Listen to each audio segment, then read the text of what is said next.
ॐ ब्रह्मानन्दं परमसुखदं केवलं ज्ञानमूर्तिं द्वन्द्वातीतं गगनसदृशं तत्त्वमस्यादिलक्ष्यम् एकं नित्यं विमलमचलं सर्वधि साक्षिभूतं भावातीतं त्रिगुणरहितं सद्गुरुं तं नमामि। ॐ सहना भवतु सहनौ भुनक्तु सह वीर्यं करवावहै तेजस्विनावधीतमस्तु मा विद्विषावहै। ॐ शान्तिः शान्तिः शान्तिः। हरिः ॐ तत्सत्।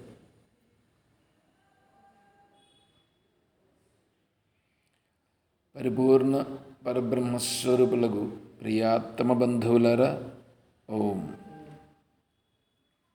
ఇప్పుడు ప్రశ్నోత్తరిలో 9వ శ్లోకం. శిష్యుడు గురువును ఆశ్రయించి గురువును ప్రశ్న అడుగుతున్నాడు.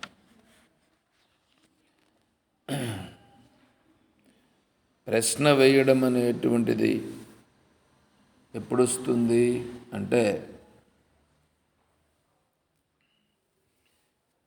వీడికి సందేహం ఉన్నప్పుడు ప్రశ్న వస్తుంది. సందేహం ఎప్పుడు వస్తుంది అంటే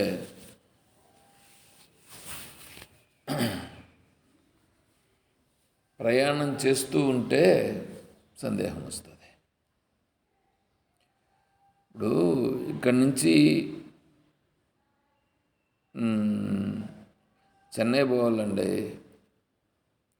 నాకు చెన్నైకి పోయే రోడ్డు తెలీదు. సరే ట్రైన్ అయితే ఎక్కినాం, చెన్నై అయితే పోతుంది. కొన్ని ట్రైన్స్లో ఎట్లుంటుందంటే భోగీలు కొన్ని చేంజ్ అవుతుంటాయి.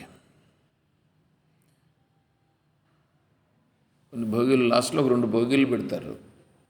ఇప్పుడు జనరల్ భోగీలు ఉంటాయి. జనరల్ భోగీలు 2 వేరేటి ఉంటాయి ఒక్కొక్కసారి కొన్ని ట్రైన్స్లో.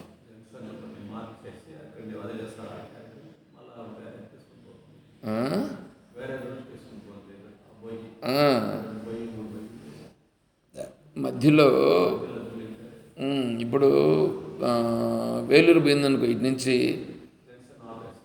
అక్కడ జంక్షన్లో ఆపేసి ఈ 2 భోగీలు దానికి ఇప్పేసి ఇవి ఇట్లా పోయేట్టు ఉంటాయి. తిరుపతి సైడ్ ఏదన్నా ఇది చెన్నై పోతుంది కాబట్టి అట్లా ఉంటాయి.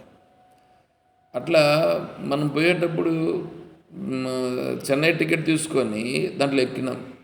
చెన్నై పోతుంది కదా అని అనుకుంటే మనం పోం. కాబట్టి ఏం చేయాలా, సరే అటుకు పోయిన తర్వాత తెలుసుకొని ఇది కరెక్ట్గానే పోతుందా లేదా, ఈ దీంట్లో కూర్చోవచ్చునా కూర్చోకూడదా, సరే ఇది మారుస్తారు. అట్లాంటప్పుడు ఎక్కడ మారుస్తారు అనేటువంటిది ఉంటుంది. ఆ మార్చే ప్రదేశం కనుక్కొని అక్కడి నుంచి ఆ భోగిల నుంచి వేరే భోగిల్లోకి వెళ్ళాల్సి ఉంటుంది. అంటే నువ్వు అప్పుడు అక్కడ కనుక్కుండేదానికి అడుగుతావు, నీకు తెలియదు. నాకు ఒకసారి ఇట్లా జరిగింది. ఒకసారి నేను హైదరాబాద్ వెళ్ళాలి, కలికిరిలో ట్రైన్ ఎక్కాను. కలికిరిలో ట్రైన్ ఎక్కితే అప్పుడు చిన్నపిల్లలు, నేను తెలియదు మ్యాటర్. అది ఇప్పుడు శేషాద్రి ఎక్స్ప్రెస్ ఉంది కదా, ఈ శేషాద్రి వెంకటాద్రి ఎక్స్ప్రెస్ ఉంది. వెంకటాద్రి ఎక్స్ప్రెస్ అక్కడి నుంచి అట్లా పోయేది హైదరాబాద్కి కలికిరి పైన. ఆ, తిరుపతి టు హైదరాబాద్. అలా వెళ్ళేటువంటి ఎక్స్ప్రెస్ ఏంటంటే అక్కడ మధ్యలో వేరే ఒక 2 భోగిలు వేరేటివి తగిలిచ్చి ఉంటారు. నేను ఎక్కి కూర్చున్నాం. కూర్చున్న తర్వాత అక్కడ వెనకాల వాళ్ళు ఈ భోగిలు మారుస్తారని ఏదో అంటున్నారు. ఏ భోగిలు మారుస్తారో కూడా నాకు తెలియదు. అంటే వీటి గురించి నాకు ఐడియా కూడా లేదు. సరే, తర్వాత మళ్ళీ ఏదో తెలిసింది. అంటే ఇప్పుడు మళ్ళీ ప్రశ్నించినాం. అంటే ఎక్కడ మారాలా, మారాలంటే అప్పుడు వాళ్ళు చెప్పారు, పలానా జాగాకి పోయిన తర్వాత ఈ భోగిల్లో అట్లా వేరే దానికి పోతాయని చెప్పారు. అంటే అడిగేదానికి సిగ్గుపడి ఉన్నామని అనుకోండి, అప్పుడేమవుతుంది? ఆయనే ఉండడం కాదు, వేరే రూట్లో వెళ్ళిపోతాం. అంటే ప్రశ్న అనేటువంటిది చాలా ముఖ్యమైనది. ఇక్కడ బాగా అర్థం చేసుకోవాల్సింది ఏంటంటే,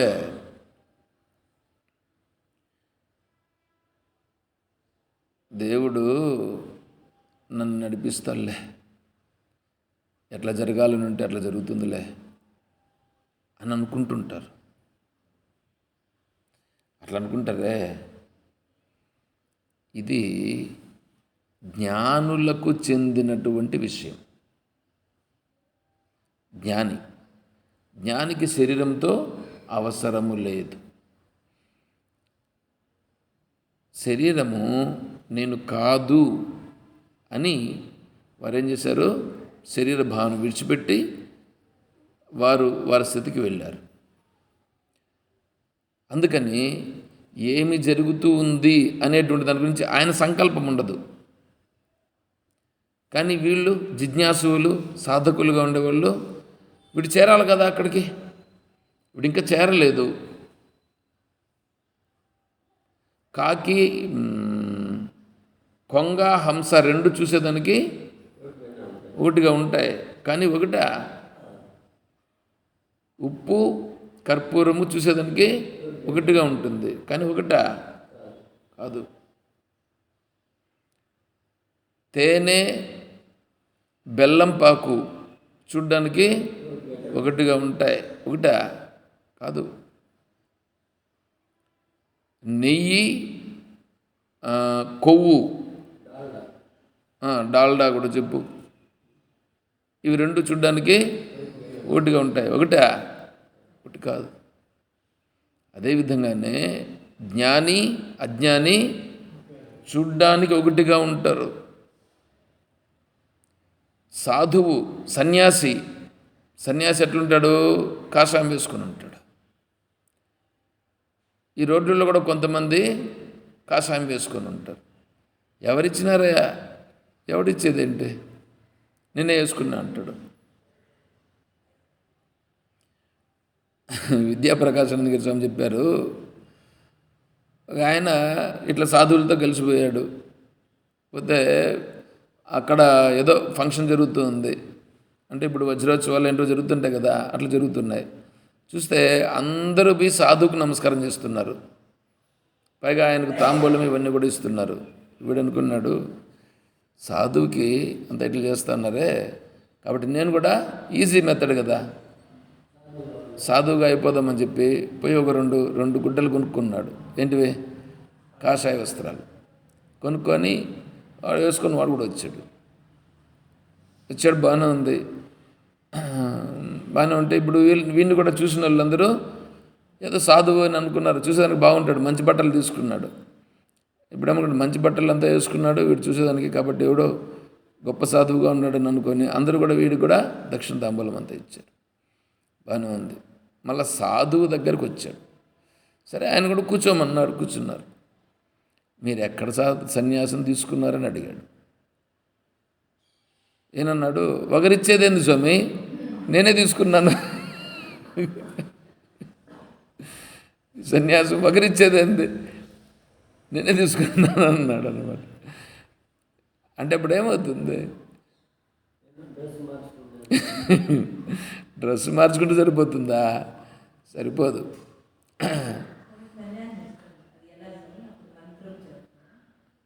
అది ఏమో నాకు కూడా తెలియదు అమ్మగారు, నాకు కూడా ఇచ్చిన తర్వాత నేను చెప్తా కావాలంటే. సన్యాసం ఇస్తే చెప్తాను.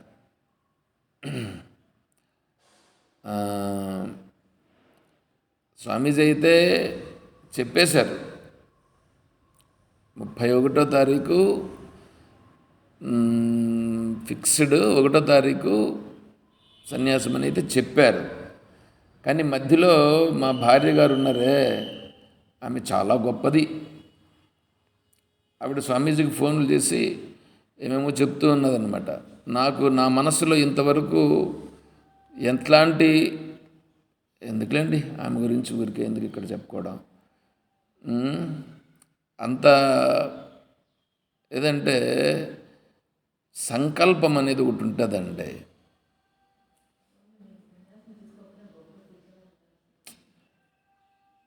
అట్లా కాదు, దానికి మళ్ళీ చెప్తానులేండి, దానికి మళ్ళీ చెప్తాను. నేను అదేంటో కానీ నేను ఏదైనా సంకల్పం అనేటువంటిది కన్నా చేస్తే సంకల్పం కొంతవరకు ఫలం అవుతుంది. ఫలం అవుతుందని అంటే అది జరుగుతుంది. ఆమెను గురించి ఇప్పుడు నేను వేరే విధంగా ఏమీ ఆలోచన చేయట్లేదు. నేను అనుకున్నాను సన్యాసం తీసుకునే లోపల ఆవిడకి ఆరోగ్యం బాగా కావాలి అని నేను అనుకున్నాను. దాని ప్రభావమే నేను అనుకుంటున్నాను. ఆవిడకు ఆరోగ్యం బాగా కావడం కూడా అది భగవంతుని యొక్క అనుగ్రహం చేత, ప్లస్ స్వామీజీతో మాట్లాడిన తర్వాత మళ్ళీ ఆవిడకు నా ప్రభావం కూడా నేను అనుకున్నది అది అట్లా ఏదో జరిగింది. బాగానే ఉంది, ఆరోగ్యం ఇప్పుడైతే బాగుంది. కానీ ఇంకా ఆమెను గురించి ఇంక నేను వేరే ఏం అనుకోవట్లేదు. ఎందుకంటే నా ప్రారంభం ఎలా ఉంటే అలా జరుగుతుందనేటువంటి దృష్టితో నేను ఉన్నాను. ఇప్పుడు ఇవంతా ఎందుకంటే సంకల్ప బలం అనేటువంటిది చాలా గొప్పగా ఉండాల్సి ఉంటుంది. కానీ నేను ఏ నిర్ణయం అయితే తీసుకుంటానో ఆ నిర్ణయానికి నేను కట్టుబడి ఉంటాను. ఇప్పుడు ప్రశ్నించాలి. నేను అనుకున్నాను ఇప్పుడే ఈ పారాయణ చేసేటప్పుడు, ఈ కృష్ణమూర్తి ఎందుకు రాలేదు అని నేను మనసులో అనుకున్నా. నమస్తే. మొన్న కూడా అట్లే అనుకున్నాను, ఈయన ఎందుకో రావట్లేదు అని అనుకున్నాను. ఆ రోజు కూడా ఈయన కనిపించాడు. ఇటువంటివి నాకు కొన్ని ఏంటంటే కొన్ని నాకు బాగా స్పష్టంగా తెలుస్తున్నాయి.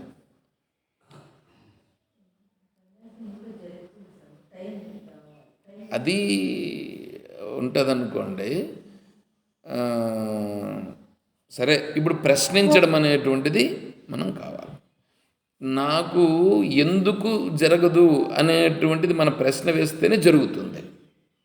అంటే నువ్వు తెలుసుకోవాలి కదా, తెలుసుకుంటేనే మనం ముందుకు వెళ్ళగలుగుతాం. ఎందుకు సన్యాసం తీసుకోవాలనేది కూడా ప్రశ్న వేసుకోవాలి. ఎందుకు సన్యాసం తీసుకోకూడదు అనేది కూడా ప్రశ్న వేసుకోవాలి. నిన్న ఒక అతను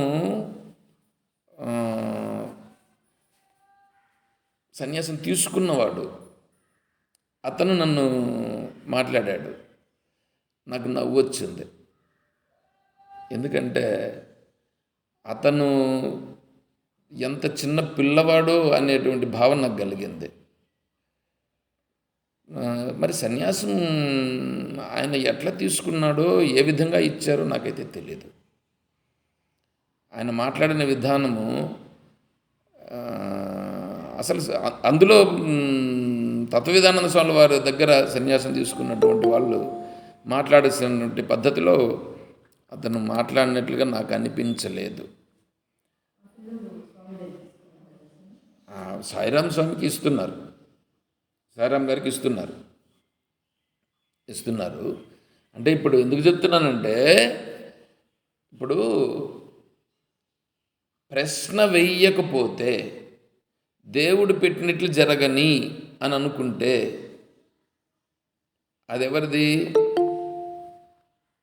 అదెవరిదినంటే జ్ఞానులకు సంబంధించిన విషయం. అంటే శరీర భావన లేని వాళ్ళు, మనస్సు భావన కూడా లేని వాళ్ళు, జరగవలసినది జరుగుతుంది అని ఉండేవాళ్ళు. ఇప్పుడు మనం అలా ఉన్నామా?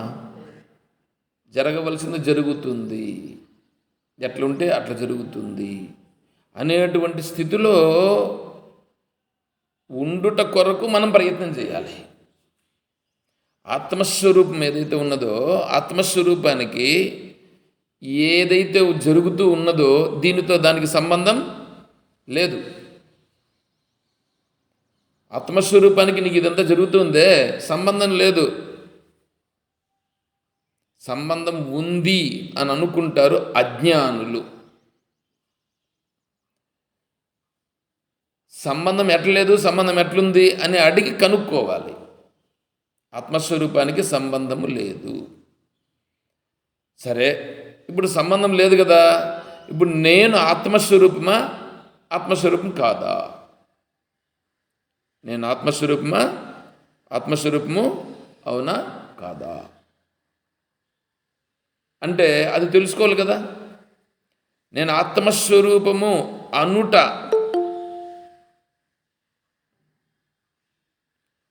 నేను ఆత్మస్వరూపము అని అనుట సరిపోతుందా? ఒక సిద్ధాంతంలో ఏముందంటే నువ్వు ఆత్మస్వరూపమే కానీ నువ్వెప్పుడు బ్రహ్మ కాదు, నువ్వెప్పుడు బ్రహ్మ కాదు. అహం బ్రహ్మాస్మి అని కదా మనం చెప్తున్నాం.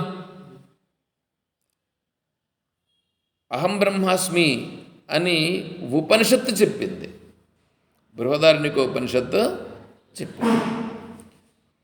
వీళ్ళు ఉపనిషత్తు చెప్పిండే దాన్ని అహం బ్రహ్మాస్మి అనేటువంటి దానిని వీళ్ళు మార్చేస్తారు అర్థాన్ని. తత్వమసి అని చెప్పింది కూడా ఉపనిషత్తు చెప్పింది, ఛాందోగ్య ఉపనిషత్తు చెప్పింది. తత్ త్వం అసి అని ఉంటే వీళ్ళు ఏం చేస్తారంటే దానికి వేరే వ్యుత్పత్తి చెప్పి బ్రహ్మమే నేనే ఉన్నాను అనేటువంటి అర్థం తాడుంటే నేను బ్రహ్మమునకు సంబంధించిన వాడను అని వీళ్ళు చెప్తారు. ఇప్పుడు వీనంతటి వీడు నిర్ణయం చేసుకున్నాడు కాదు, వీనంతటి వీడు నిర్ణయం చేసుకున్న దానికి ఇప్పుడు వీడికి బ్రహ్మము నేను అనే భావన ఎప్పుడైనా కలుగుతుందా? ఏమయ్యా మీకు చెవులున్నాయా? నేను మనిషిని కాదు అని అనుకున్నాడండి, నేను మనిషిని కాదు అని అనుకున్నాడండి. వాడు మనిషిలాగా ఉంటాడా? చూడ్డానికి మనిషే, చూడ్డానికి మనిషే కానీ వాడు మనిషిగా ప్రవర్తించడు. నేను మనిషిని కాదు అని వాడు నిర్ణయం చేసుకున్నాడండి, వాడు మనిషేనండి. ఇప్పుడు రాడికల్స్ వీళ్ళు క్రిమినల్స్ వీళ్ళు ఉండాలండి, వీళ్ళందరూ కూడా మనుషులే కదా. కానీ వాళ్ళు ఏమని నిర్ణయం చేసుకున్నారు? వాళ్ళు దేశద్రోహులుగా తయారైనారు. దేశద్రోహులుగా తయారైన వాళ్ళు ఈ దేశము పైన ద్వేషభావాన్ని పెంచుకున్నారు. ద్వేషభావాన్ని పెంచుకున్నప్పుడు ఆ దేశమే మళ్ళా నాకు మాతృదేశము అనే భావన వాళ్ళకి కలుగుతుందా?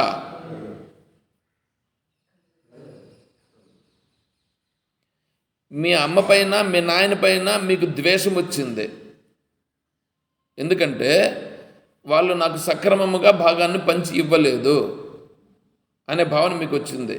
ఇప్పుడు మీ అమ్మతో మీ నాయనతో మీరు సక్రమంగా మాట్లాడతారా? మీకు ఇంకా నేను చాలా ఉదాహరణలు చెప్తే కానీ మీ నుంచి సమాధానం రాదు. అదేవిధంగానే నేను జీవుడనే, నేను ఎప్పుడు దేవుడు కాదు అని వీడే నిర్ణయం చేసుకున్నాడు. అలా నిర్ణయం చేసుకున్నటువంటి వాడికి ఒరే నాయనా నువ్వు బ్రహ్మము అని చెప్తే కూడా వాడికి ఏమన్నా బుర్రకెక్కుతుందా? అర్థమవుతుందా? అంటే వీనంతటి వీడే నిర్ణయం చేసుకొని కూర్చున్నాడు.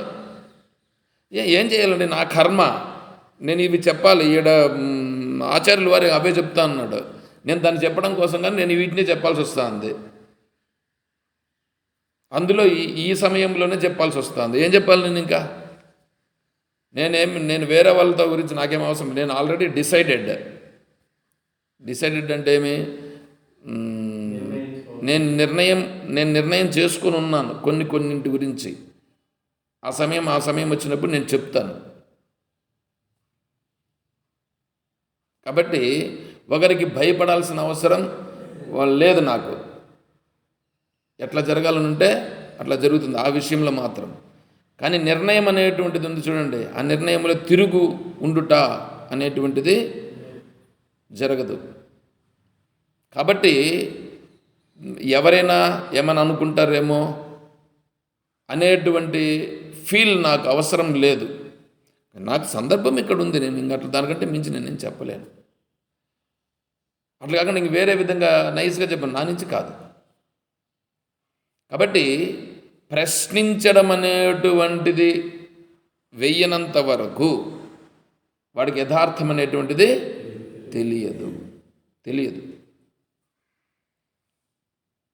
అయితే ప్రశ్నించకుండా వీళ్ళు చేస్తున్నారు కదా, మరి ఇది భగవంతునికి తెలియదా? మరి ఇట్లా ఎందుకు జరుగుతుంది? శ్రద్ధాత్రయ విభాగ యోగం ఉందా? 17వ అధ్యాయం. 17వ అధ్యాయంలో అర్జునుడు అడుగుతాడు, ఏ శాస్త్ర విధి ముత్సృజ్య యజంతే శ్రద్ధయాన్వితాః తేషాం నిష్ఠాతు కా కృష్ణః సత్వమాహో రజస్తమః. అక్కడ వివరణ ఎట్లొస్తుందంటే, శాస్త్రము తెలిసి శ్రద్ధ లేకుండా చేసేవాళ్ళు కొంతమంది, శాస్త్రము తెలియకుండా శ్రద్ధ లేకుండా చేసేవాళ్ళు కొంత. శాస్త్రం తెలిస్తే శ్రద్ధగా చేస్తాడు, శాస్త్రం తెలియకుండా పోతే శ్రద్ధ ఉండదు. సరే, శాస్త్రము తెలియకపోయినా శ్రద్ధతో కొంతమంది చేస్తారు. శాస్త్రము తెలియకపోయినా శ్రద్ధతో కొంతమంది చేస్తారు. ఇప్పుడు దీక్ష తీసుకుంటారు, అయ్యప్ప దీక్ష, శివదీక్ష ఏదో తీసుకుంటారు. ఇప్పుడు అయ్యప్ప దీక్ష తీసుకోవాలని, శివదీక్ష తీసుకోవాలని భగవద్గీతలో ఉందా? భగవద్గీతలో లేదు. భగవద్గీతలో భగవంతుని తత్వాన్ని, సగుణ బ్రహ్మను, నిర్గుణ బ్రహ్మను గురించి తెలుసుకునే దాని గురించి ఉంది. ఇది శాస్త్రం. అంటే ఈ సగుణ బ్రహ్మ, ఈ సర్వము ఈశ్వరుడే. నిర్గుణ బ్రహ్మ ఇదంతా ఏమీ లేదు, ఏది ఉన్నదో అది. ఈ రెండింటిని గురించి చెప్తోంది శాస్త్రం, దాన్ని తెలుసుకోమని చెప్తోంది. కానీ వీడేం చేస్తాడు? ఇప్పుడు వీడు దీక్ష తీసుకున్నాడా లేదా? దీక్ష తీసుకొని కొంతమంది 40 రోజులు ఉంటారు. ఇప్పుడు శ్రద్ధతో చేస్తున్నాడా లేదా? వాడు పొద్దున లేచి చన్నీటి స్నానం చేసి, చన్నీటి స్నానం చేయడమే కాకుండా మామూలు చాప మీద పడుకొని తినే ఆహార పదార్థాలన్నీ ఇంతకుముందు తినేటివి అవన్నీ కూడా విడిచిపెట్టి ఏంటంటే నియమాలన్నీ ఉన్నాడుగా. శ్రద్ధ కలిగి ఉన్నాడా? శ్రద్ధ లేకుండా చేస్తున్నాడా? మరి శ్రద్ధ కలిగి చేస్తున్నాడు, ఎందుకు చేస్తున్నాడు? శాస్త్రం తెలిసి చేస్తున్నాడా? శాస్త్రం తెలియకపోయినా శ్రద్ధగా చేస్తున్నాడు. అరే, నేను ఎందుకు ఇలా చేస్తున్నాను అంటే ఏదో కోరికతో చేస్తున్నాడు. ఈ కోరిక నాకు అవసరమా, ఈ కోరికనే పెట్టుకోవాలన్నా వద్దా అనేది ఏమైనా ప్రశ్న వేసినాడా? అది తెలీదు. అంటే ఏమీ తెలియకుండానే వాడు చేస్తున్నాడు. అయితే శ్రద్ధతో చేస్తున్నాడు. అలా శ్రద్ధ కలగడం కూడా ఇప్పుడు దాన్ని సత్వగుణం కింద ఏమైనా తీసుకోవచ్చునా అని ప్రశ్న వేస్తాడు 17వ అధ్యాయంలో. భగవంతుడు సతయా శ్రద్ధయా యుక్త తస్య ఆరాధనమీహతే లభతే చ తతః కామాన్ మయైవ విహితాన్ హితాన్. ఎవడైతే శ్రద్ధ కలిగి నన్ను ఆశ్రయించినాడో, సత్వగుణంలో ఉండని, రజోగుణంలో ఉండని, తమోగుణంలో ఉండని, నన్ను ఆశ్రయించడం అంటే భగవంతుడు దేవుని ఏదో ఒక రకంగా ఆశ్రయిస్తాడు. ఒకడు గంగమ్మను పట్టుకుంటాడు, ఒకడు గాలమ్మను పట్టుకుంటాడు, ఇంకోటి భూతాన్ని పట్టుకుంటాడు, ఇంకోటి భేతాలను పట్టుకుంటాడు, ఇంకోటి రాముణ్ణి పట్టుకుంటాడు. ఏదో రకాలుగా పట్టుకుంటారుగా. ఇప్పుడు వాళ్ళందరికీ ఆయా రకాలుగా పట్టుకున్నారే, ఆయా రకాలుగా పట్టుకున్నటువంటి వాళ్ళ మనస్సులో ఉండే కోరికలను తీర్చేటువంటిది కూడా నేనే వాళ్ళను అనుగ్రహిస్తాను. చూడండి, భగవంతుడు చెప్పాడు. ఇప్పుడు వీడు అరే నేను భేతాలను పట్టుకోవాలన్నా, ప్రేతాలను పట్టుకోవాలన్నా, లేకపోతే ఏ రూపాన్ని నేను పట్టుకోవాలా, ఈ రూపాన్ని నేను ఎందుకు పట్టుకోవాలా, ఈ సంసారాన్ని పట్టుకోవాలన్నా వద్దా, పట్టుకుంటే ఎందుకు పట్టుకోవాలా, విడిచిపెడితే ఎందుకు విడిచిపెట్టాలా, విడిచిపెడితే ఏ విధంగా విడిచిపెట్టాలా, పట్టుకుంటే ఏ విధంగా పట్టుకోవాలా, భగవంతుని ఆశ్రయిస్తే భగవంతుని ఎందుకు ఆశ్రయించాలా, భగవంతుని ఆశ్రయిస్తే భగవంతుని ఏమి కోరాలా, ఎందుకు కోరాలా, భగవంతున్నే ఎందుకు కోరాలా, లేకపోతే నా ప్రయత్నం చేయాలన్నా వద్దా, ఎన్ని ప్రశ్నలు వస్తానని నేను చెప్తాను. నేను ఇప్పుడు ఇక్కడ ఏ రోజైనా మనం అలా ఆలోచన చేస్తున్నామా? భగవంతుని ఆశ్రయిస్తున్నాం, ఎందుకు భగవంతుని ఆశ్రయించాలా, పారాయణం చేస్తున్నాం, ఎందుకు పారాయణం చేయాలా, వింటున్నాం, ఎందుకు వినాలా, ధ్యానం చేస్తాం, ఎందుకు ధ్యానం చేయాలా, భోజనం చేస్తున్నాం, ఎందుకు భోజనం చేయాలా, ఇదేంటి ప్రశ్నలు అండి అని అంటారేమో మీరంతా. ఆకలి అవుతుంది కాబట్టి నువ్వు తింటా ఉండవు, చిన్నప్పటి నుంచి అలవాటు అయింది, ఎవరు పెడతా ఉంటారు, ఎంత అయిపోయింది, అదొక అలవాటు అయిపోయింది, అదొక అలవాటు అయిపోయింది, అంతేనా కాదా? దేవుని దగ్గర కూడా పోవడం అనేటువంటిది ఒక అలవాటుగా అయ్యి పెట్టుకున్నారు కాబట్టి మీ వాళ్ళు, మీ వెనకంటి ఉండేటువంటి వాళ్ళు మిమ్మల్ని ఆశ్రయించటం లేదు. మీ యొక్క అసమర్థత, మీకు దేవుని గురించి తెలియదు. మీకు కన్నా దేవుని గురించి తెలిసి ఉంటే మీ వాళ్ళకు చెప్పి ఉండేవాళ్ళు. అర్థమవుతుందా? ఎందుకు? మీకు తెలిస్తే గొప్ప విషయాన్ని చెప్తారా చెప్పరా? వాడు పనికిరాని తప్పులు చేస్తున్నాడని అనుకోండి, మీ వాళ్ళే, మీ కొడుకులు పనికిరాని తప్పులు చేస్తాడు, అదంతా తప్పురాని మీరు చెప్పరా? చెప్తారుగా. అదేవిధంగా గొప్ప విషయాన్ని కూడా మీరు చెప్పాలన్నా వద్దా? నా జీవితంలో నేను తెలుసుకున్నటువంటి విషయం ఇదిరా. నాతో పాటుగా ఇదే ఊరిలో నేను ఇక్కడ 92లో పనిచేసినప్పుడు ఆయన పేరు కూడా గుర్తు రావట్లేదు, నాతో పాటుగా రూమ్లో ఉండినాడు. అప్పుడు కూడా నేను భగవద్గీతను చదువుతూ ఇక్కడ ఆశ్రమానికి వచ్చేవాడిని. ఆశ్రమానికి వస్తే అతను కూడా పిలిచాను, రమ్మని చెప్పాను. ఒకసారేమో వచ్చాడు, వచ్చి ఊరికే చూసుకొని వెళ్ళిపోయాడు. మళ్ళీ ఆయనతో మాట్లాడుతుంటే ఆయన అన్నాడు, మా నాయన ఏం చెప్పాడంటే, ఆయన చెప్పిన మాట, నాయన దేవుణ్ణి మనం నమ్మాలా, దేవుణ్ణి మనం నమ్మాలా, దేవుడు అన్నింటిని నడిపిస్తాడు, ధర్మంగా ఉండాలి, అంతే చెప్పినాడు మా నాన్న అని చెప్పాడు. కాబట్టి ఆయన కూడా వైశ్యుడే. ఆయన చెప్పాడు, ఆయన ఇప్పటికి కూడా ఉన్నాడు, ఇదే ఊరిలో ఉన్నాడు. అతనితో నేను ఇంకా మాట్లాడలేదు, అతనికి కూడా తెలిసి ఉందో తెలీదో కూడా నాకు విషయం కూడా తెలియదు. ఆయన పేరు కూడా గుర్తురాలేదు నాకు ఇప్పుడు. ఎందుకంటే తల్లిదండ్రులుగా ఉండేవాళ్ళు విషయాన్ని చెప్పాలి. చెడిపోతూ ఉంటే చూసుకొని ఏడుస్తూ కూర్చోరు, బాధపడరు. మీరు బాధపడరా? మీరు బాధపడకుండా ఉండగలిగితే ఓకే, అప్పటికి మీరు దాంట్లో నుంచి బయటపడిపోయినట్లు లెక్క. మీ అసమర్థత అండి. మీరంతా చేసినటువంటి పనులు పెంచి పెద్ద చేసినారే, ఆ పెంచి పెద్ద చేసిన దాంట్లో ఉండేటువంటి మీరు చిన్నప్పటి నుంచి అట్లా పెరిగినారండి. దాంట్లో మీకు అంతెందుకండి, ఈ ప్రభాస్ది సినిమా ఒకటి ఉంది. దాంట్లో ఏంటంటే ఈ కొడుకుని, కృష్ణంరాజు కొడుకుని ఏం చేస్తాడంటే, వీనిలాగా పెరగకూడదని, వీడు ఒక రౌడీ కృష్ణంరాజు, వీనిలాగా పెరగకూడదని చెప్పి వీడిని ఎత్తుకొని వేరే దేశంలో పెట్టి అక్కడ బాగా చదువుకోరని నన్ను పంపిస్తాడు. తీరా ఆడికి చదువుకున్న తర్వాత మధ్యలో ఒకసారి వస్తాడు ఇంటికి వాళ్ళ నాయన దగ్గరికి. అప్పుడు వీళ్ళ నాయన పైన వేరే వాళ్ళు అటాక్ చేస్తారు. అప్పుడు వీడేం చేస్తాడంటే, వీడు ఏమి తెలియని మాదిరి ఉంటాడు ఇక్కడ వెనకాల, కానీ తర్వాత వచ్చి వీళ్ళ నాయన పైన పడుతూ ఉంటే వీడు వచ్చి పట్టుకుంటాడు, కత్తిని పట్టుకుంటాడు. కత్తిని పట్టుకొని నువ్వు వెనక్కిపో అంటాడు. రే అది కత్తి అంటే నువ్వు వెనక్కిపో. అప్పుడు వాళ్ళ నాయన కూడా చూస్తాడు. చూస్తే వాడికి కండ్లు గిన్నెలంతా ఎర్రగా అయిపోయి కోపంతో ఉక్రోషంతో ఊగిపోతూ ఉంటాడు. నువ్వు వెనక్కిపో అంటాడు.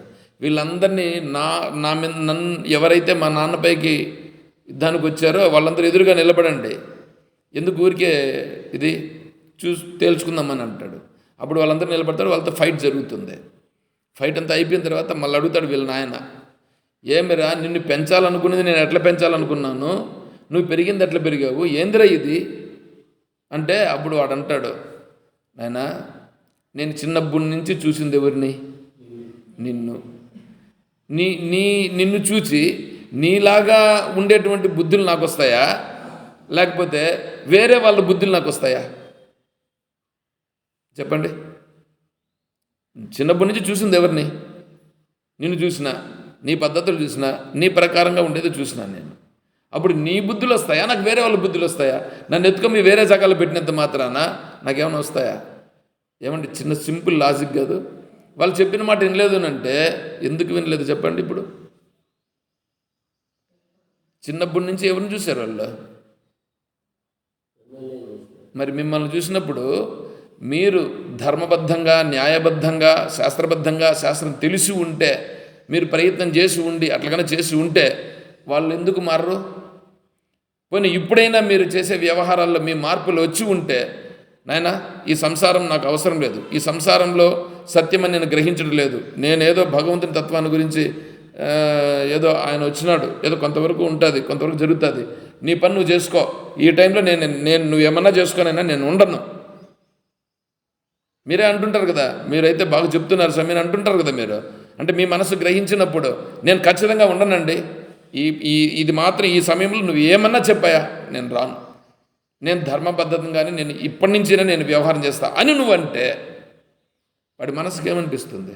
ఒరే నాయన ఇదేందో ఉంది, ఇదేదో ఉంది, లేకపోతే ఇన్నాళ్ళు మాట్లాడినోడు ఈ బుద్ధి ఇట్లా మాట్లాడుతున్నాడే అనే భావన కలగదు.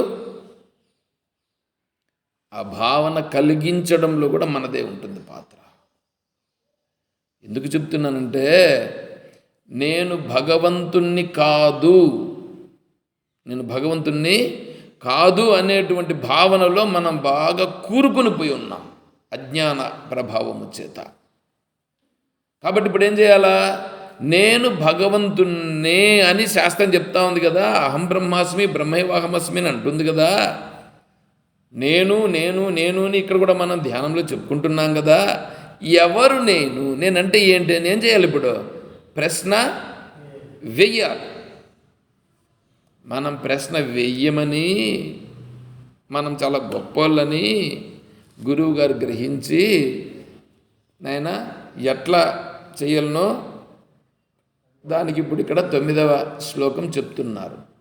9వ శ్లోకం చూడండి. కే హేతవో బ్రహ్మగతేస్తు సంతి సత్సంగతి దాన విచార తోషాః సత్సంగతిర్దాన విచార తోషాః కే సంతి సంతో అఖిల వీతరాగా అపాస్తమోహాః శివతత్వనిష్ఠాః. ఇక్కడ రెండు ప్రశ్నలు వేస్తున్నారు. ఇప్పుడు భగవద్ తత్వం అనేది ఒకటి ఉంది కదా, ఆ భగవంతుని యొక్క తత్వము తెలుసుకోవాలి. భగవంతుని యొక్క తత్వము, నేను భగవంతుడా అవునా కాదా అనే దానికంటే ముందు దాన్ని తెలుసుకోవాలంటే తీవ్ర జిజ్ఞాసపరుడు కావాలా. జిజ్ఞాసలో తీవ్ర జిజ్ఞాస లేకుండానే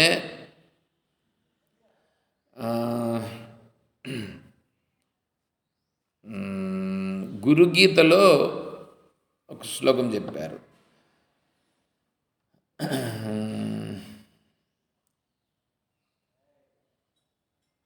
తీవ్రమైనటువంటి వైరాగ్యము లేని వాడికి అద్వైత వాసనాం ఈశ్వరానుగ్రహ హేతునాం. అద్వైత వాసన అనేది రావాలంటే అద్వైత వాసన అద్వైతం అని చెప్పట్లా, అద్వైత వాసనే రావాలంటే. వాసన అంటే ఏదైనా ముక్కులో వాసన పెట్టుకొని చూసేదేనా? అట్లా కాదు. అద్వైత భావన ఓహో బ్రహ్మం అంటే బ్రహ్మం ఉన్నది, ఆ బ్రహ్మమే నేను అని శాస్త్రం చెప్తా ఉంది. నేనేమో ఈ జీవుడు వేరని బ్రహ్మ వేరని ఇదంతా చూస్తున్నాను, నేనేమో ఇట్లా ఉన్నాను. శాస్త్రం ఏందో అహం బ్రహ్మాస్మి బ్రహ్మైవాహమస్మి అని ఏందో అంటా ఉందే అని అంటా ఉంది. అంటే బ్రహ్మము నాకు ఏదో సంబంధం ఉంది అని వీడికి అనిపించి ఓహో బ్రహ్మమే నేను అని చెప్తా ఉందంట, అది ఎట్లా నాకు తెలియదు అని వీడు అనుకుంటాడు. దాన్ని అద్వైత వాసన అని అంటారు. వాడికి ఇంకా తెలియదు, వాడు అసలు ఆ మార్గంలోకి రాలేదు. కానీ వీడికి ఇప్పుడేమనిపించింది, నేను బ్రహ్మమట అని అనిపిస్తుంది.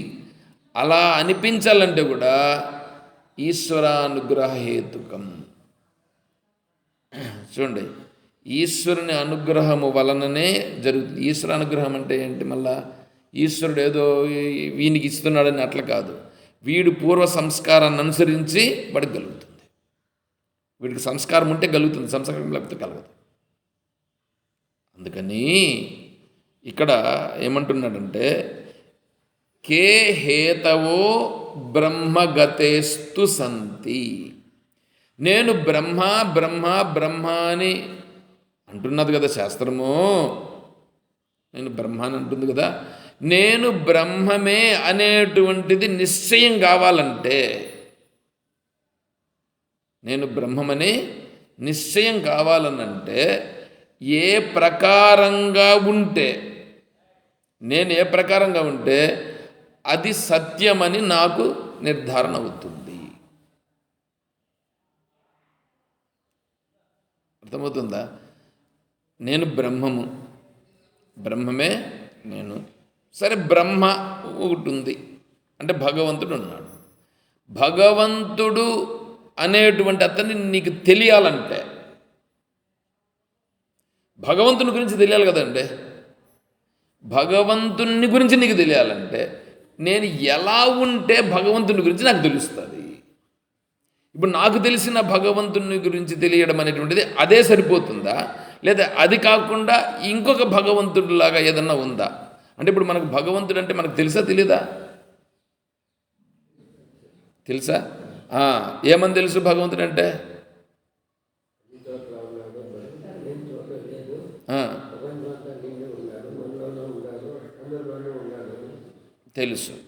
తెలుసు కదా. అలా ఉన్నామా?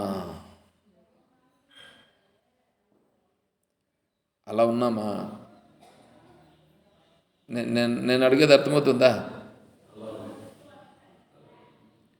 ఇప్పుడు మీరు ఇక్కడి నుంచి మీకు ఇల్లుందిగా, ఇటు నుంచి క్లాస్ అయిపోయిన తర్వాత మళ్ళీ ఇంటికి పోతారుగా. ఇంటికి పోయినప్పుడు ఎవరింటికి పోతారు? మీ ఇంటికి పోతారుగా. ఇది మీ ఇల్లు అనేది నీకు బాగా తెలుసునా తెలీదా? బాగా తెలుసుగా. బాగా తెలిసినప్పుడు మీరు మాట్లాడుకుంటూ కూడా వెళ్ళిపోతారు ఇంటికి. అంటే ఎంత వేరే భావనలో ఉన్నా కూడా అదే దీనికి వెళ్ళిపోతుంది, ఆటోమేటిక్గా వెళ్ళిపోతుంది. అంటే అది బాగా మనసుకి పట్టిపోయింది. అది మనసుకు పట్టిపోయింది కాబట్టి వెళ్ళిపోతున్నారు. అంటే ఇప్పుడు అది మీకు అది దృఢమయ్యిందా, దృఢం కాలేదా? ఆ ఇల్లు నాది అనే భావన ఉంది కదా. వేరే వాళ్ళ ఇంటికైనా వెళ్తారా? వెళ్ళరు కదా. వేరే వాళ్ళ ఇంటికి వెళ్ళరు, ఖచ్చితంగా మీ ఇంటికే వెళ్తారు. అది తెలిసి వెళ్తున్నారా, తెలియక వెళ్తున్నారా? తెలిసే కదా మీరు వెళ్తున్నారు. ఏమంటే అప్పుడు మీకు ఇంటిని గురించి తెలిసిందా తెలియలేదా? తెలిసింది కదా. ఇప్పుడు మీరు భగవంతుని గురించి తెలిసింది అని మీరు అన్నారు కదా. తెలిసింది అని అన్నప్పుడు ఇది భగవంతుడు అని అన్నారు కదా. తెలిస్తే మీరు అట్లా ఉండాలి కదా.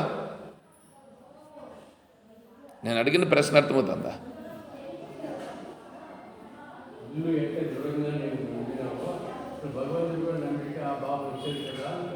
నమ్మడం కాదు అది. మీ ఇల్లుని నమ్మినావా నువ్వా? మీ ఇల్లు అని నమ్మినావా? మీ ఇల్లు అనేది దృఢమయ్యింది నీకు. ఇది నా ఇల్లు అనేసి వేరే వాళ్ళు మీ ఇంట్లోకి వచ్చినప్పుడు నువ్వు గమనుంటావా? అంటే ఎందుకు? ఇది ఇది నాది అనేటువంటి దృఢం ఉందా లేదా నీకు? అది నమ్మకమా? మీ ఇల్లు అనేది నమ్మకమా? నిశ్చయం కదా. నువ్వు నిశ్చయంగా ఉన్నావు కాబట్టి ఆ ఇంట్లో ఉన్నావు, అవునా? ఇప్పుడు భగవంతుని గురించి మీరు చెప్తున్నారు అంటే చెప్పినట్లు ఉండుట లేదు అంటే దాని అర్థం ఏంటి? నిశ్చయం అయిందనా? భగవంతుని గురించి తెలిసిందనా? అర్థం కాలేదా?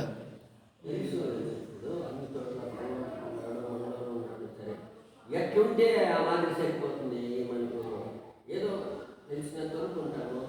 పూర్తిగా మాకే ఉంటగా పూర్తిగా తెలియదు. ఉన్నాడు తెలుసు, అది తెలుసు, అది తెలుసు, అన్నీ తెలుసు.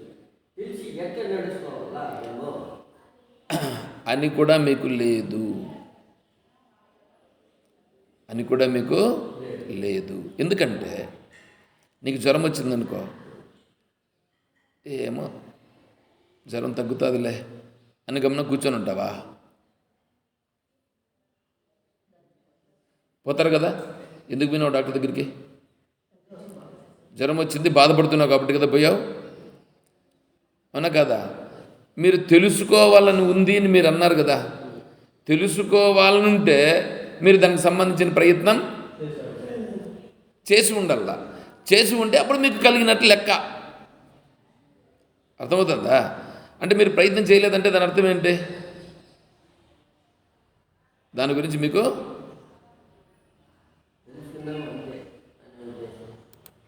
తెలుసుకుందాం అంతేని కాదు. ఇప్పుడు తీయండి, మ్యూట్ తీయండి, ఇప్పుడు వస్తుంది.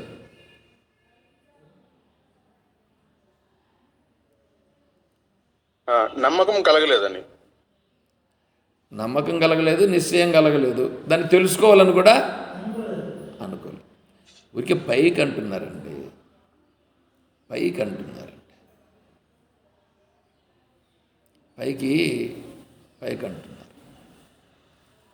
ఇంకొకటి ఏం తెలిసినా, ఏమి కావాలన్నా దేవుడు అనుగ్రహించాలా. ఇంకోటి ఏమంటే రాతుండల్లా. ఏమన్నా మాట్లాడుతున్నది ఇవన్నీ రాత ఉండాలండి. నాకు ఆ రాత లేదు, నీకు ఆ రాత ఉంది. ఇది కూడా పట్టింపు అయిపోయింది మనసులో. ఇది కూడా మనమే నిర్ణయం అయిపోయినాం. ఇట్లా అయిపోయింది అవన్నీ.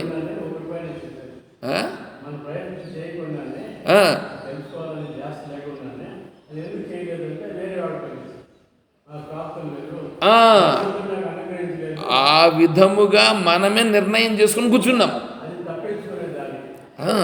అది తప్పించుకునే దారి అని కూడా అనుకోకుండా ఉండే పరిస్థితులు పడిపోయినాం ఇప్పుడు. అర్థమవుతుందా? దీన్ని ఎంత రుద్దలో చెప్పండి. ఇప్పుడు ఎంత రుద్దితే కానీ ఇప్పుడు మీ నుంచి ఆ మాట నాకు రాలేదు. ఎంత రుద్దాల్సి ఉంది ఇప్పుడు.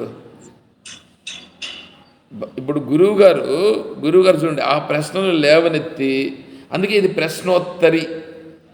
ఆ ప్రశ్నలంతా వేసినారు కాబట్టి గురువుగారు, ఆ పాయింట్ మీద మనం ఇక్కడ మాట్లాడుకుంటున్నాం కాబట్టి ఇప్పుడు మీ మనసులో అదేమన్నా అనిపిస్తూ ఉందా? నేను చెప్తా ఉండేది ఇప్పుడు మీకు, నేను మిమ్మల్ని తిట్టుట లేదు. అనిపిస్తుంది సార్, తెలుసుకోవాలని శ్రద్ధ కానీ ఆ మార్గంలో పోవాలని కానీ ఇక్కడికి వచ్చిందే పెద్ద గొప్పగా భావిస్తూ ఉన్నాను. ఏం చేయమంటారు? కరెక్టే. అది కాదని నేను చెప్పట్లేదు.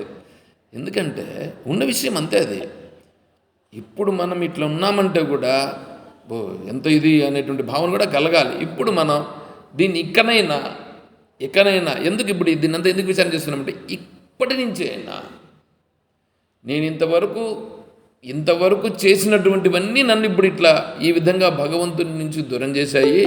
ఇప్పటి నుంచి నేనేం చేయాలా? ఇప్పటి నుంచి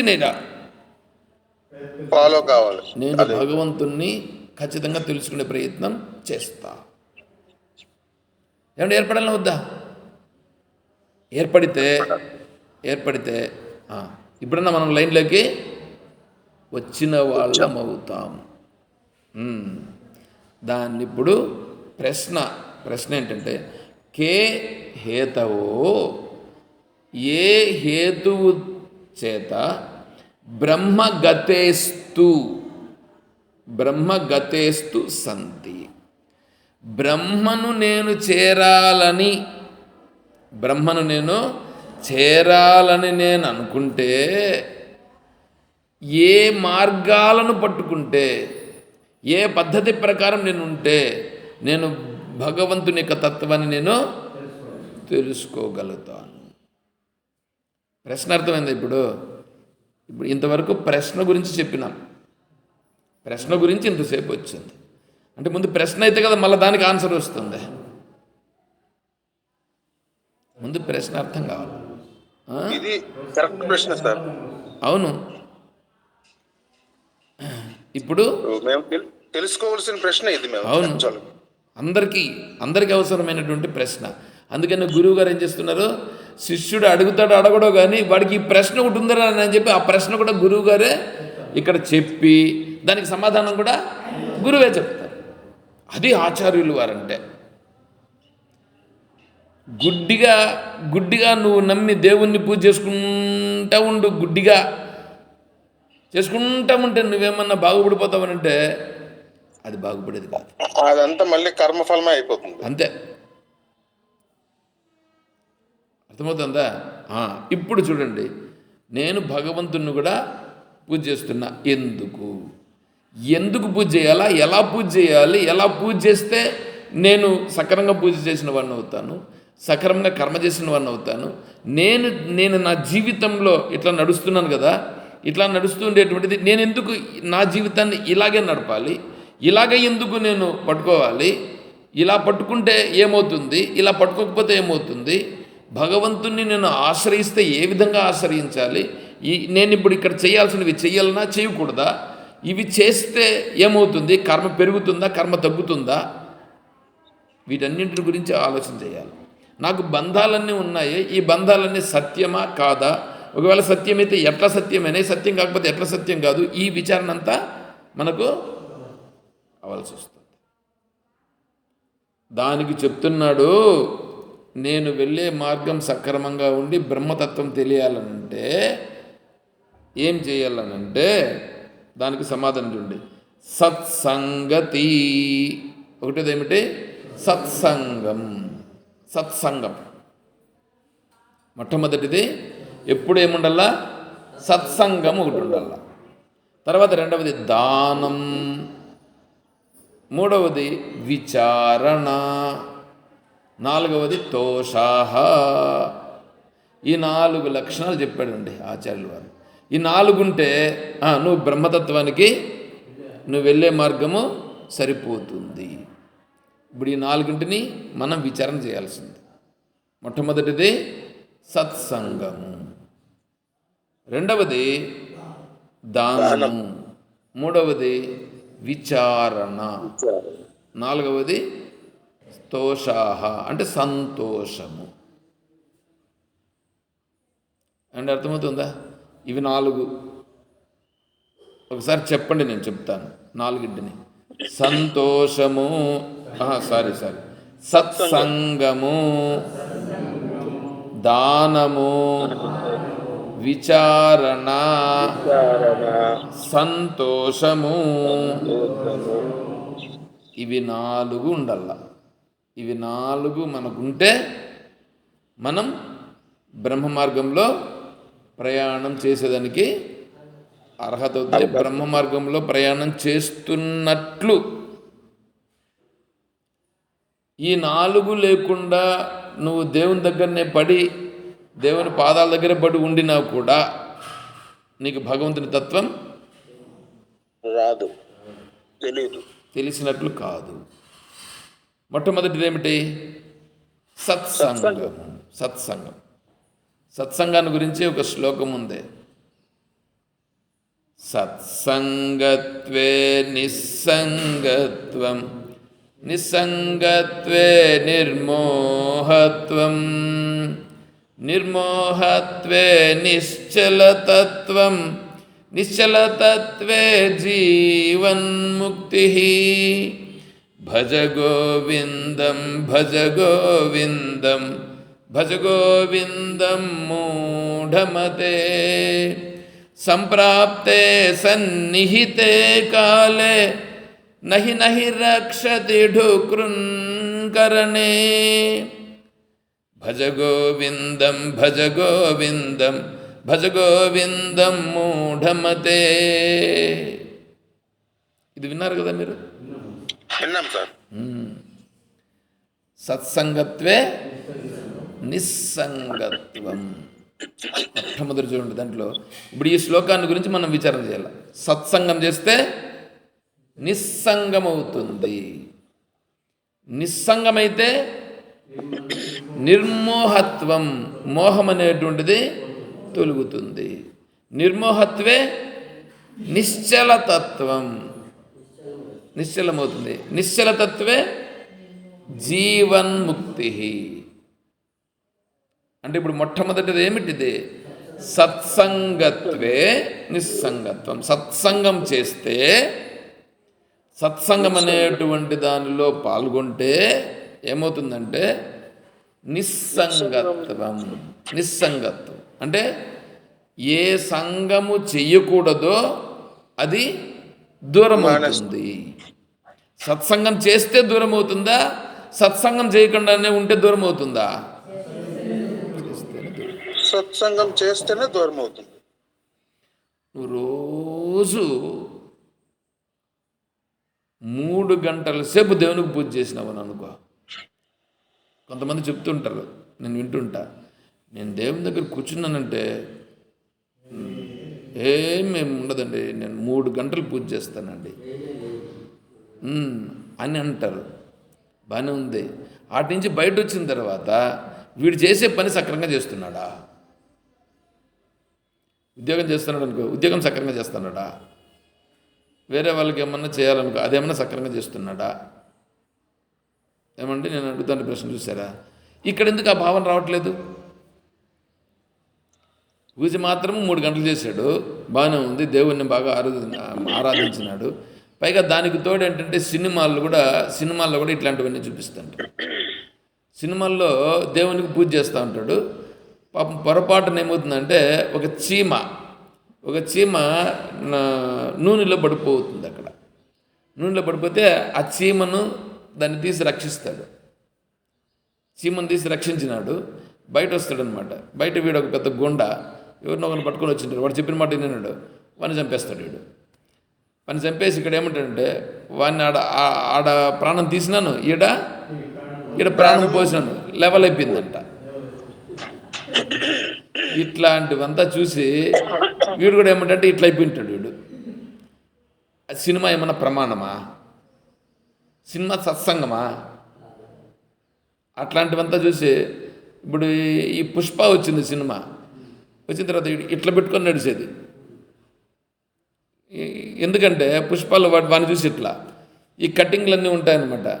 ఈ కట్టింగుల్లో అదేందో ఒక సినిమా ఒకటి వచ్చింది, దాంట్లో ఎన్టీఆర్ పైన మాత్రం పెట్టుకుంటాడు ఎంటికలు, ఈ చుట్టూ అంతా కట్టేసేస్తుంటాడు. వీళ్ళందరూ అట్లా చేసుకుంటారు. ఇవంతా ఏంటంటే అది ప్రమాణం వీళ్ళందరికీ.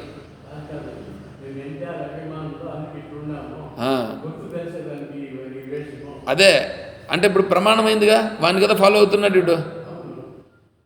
వాడిని ఫాలో అయినాడు కాబట్టి వీడు కూడా అదే మార్గంలో ప్రాణం చేసినాడు. వాడిని అడిగితే తెలుస్తుంది నేను చేసిన దేనికి, అది డబ్బు కోసం నేను చేసిన అని వాడంటాడు. డబ్బు కోసం నేను చేశానని వాడంటాడు. వీడు వాడిని పట్టుకొని ఇదే ప్రమాణం వీడిపోతాడు. ఏం చేయాలి ఇప్పుడు?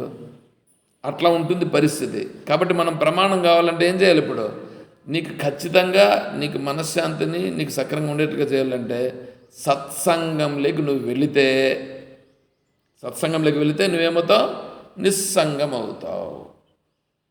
నిస్సంగం అంటే ఏది పట్టుకోవాలనో ఏది పట్టుకోకూడదో నీకు తెలుస్తుంది. అప్పుడు దీన్ని పట్టుకోవాలనో దాన్ని పట్టుకుంటావు, దాన్ని విడిచిపెట్టాలనో దాన్ని విడిచిపెడతావు. నిస్సంగం అనేటువంటిది నీకు దృఢమైతే అప్పుడు తెలుస్తుంది ఏది పట్టుకోవాలి ఏది పట్టుకోకూడదు అనేది. నిస్సంగం నీకు కలిగినంత మాత్రం, అనిపించినంత మాత్రం సరిపోదు. తెలుసుకొని ఆ ప్రకారంగా ఉండాలి. ఆ ప్రకారంగా ఉండాలి అంటే మనసుకు దృఢమైతే ఉంటుంది. చూడండి, ఇప్పుడు ఉప్పు, కారము, పులుపు ఏమంటే తింటున్నామా లేదా? తింటున్నాం. ఎక్కువగా తింటున్నామా, తక్కువగా తింటున్నామా? నచ్చిన విధంగా తింటున్నాం. నచ్చిన విధంగా తింటున్నాం. అది కరెక్టా కాదా? కాదు అని అన్నాము అనుకోండి, కాదు అని తెలుసు, కానీ మనం అలాగా తినటం లేదు. అంటే ఎందుకు? తెలిసినా మనకది దృఢం కావడం లేదు. దృఢం అంటే కారం ఎక్కువగా తినకూడదు, ఉప్పు ఎక్కువగా తినకూడదు, పులుపు ఎక్కువగా తినకూడదు అని తెలుసు. కట్వాం లలవనాత్యుక్ష్ణ తీక్ష్ణ రూక్ష విదాహిన ఆహార రాజసస్యేష్ట దుఃఖ శోకామయ ప్రదాహ. ఈ కట్వ, ఆమ్ల, లవణ, అత్యుష్ణ, తీక్ష్ణ, రూక్ష, తీక్ష్ణంగా ఎక్కువగా ఉంటే తింటే ఏమవుతుంది? రజోగుణం బాగా పెరుగుతుంది. రజోగుణం బాగా పెరుగుతుంది అని మనమే చెప్తాం, తినేది దాన్నే తింటాం. దాన్నే తినేది రజోగుణం నాకు ఉండకూడదు అనేది. అంటే ఇప్పుడు ఇది ఎట్లుంది? అర్థమవుతుందా? అంటే అది దృఢం కావాలిగా. దృఢం అయి ఉంటే మనం అట్లా ఉండం. కొంచెం కొంచెం మార్పులు వస్తాయి, కొంచెం కొంచెం మార్పులు రావాలి. మార్పులు రావట్లేదు అని అంటే శాస్త్రానికి శాస్త్రమే, మనమే. అప్పుడు మనకు శాస్త్రం ఎట్లా పడుతుంది? పట్టదు.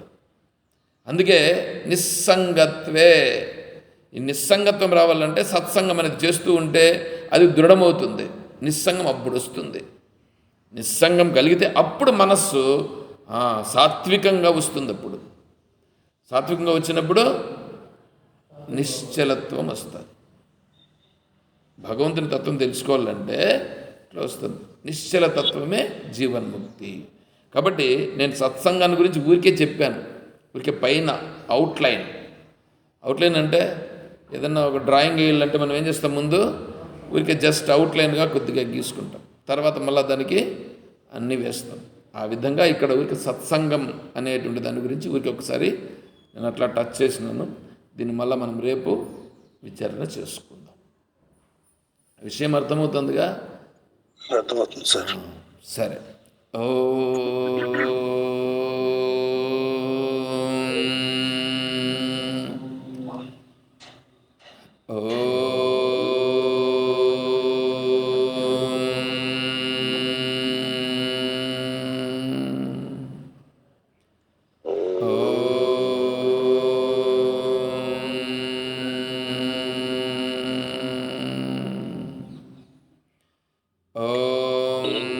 असतो मा सद्गमय ॐ तमसो मा ज्योतिर्गमय ॐ मृत्योर्मा अमृतं गमय ॐ शान्तिः शान्तिः शान्तिः हरिः ॐ तत्सत् ॐ सर्वं श्री सद्गुरुचरणारविन्दार्पणमस्तु। ॐ जय बोलो श्री कृष्ण परमात्मा की जय, बोलो गीता माता की जय, बोलो भक्त मंडली की। हर नमः पार्वती पतये। हर हर महादेव शंभो जय सीताराम। हरि ओम तत्सत्। ओम ओम।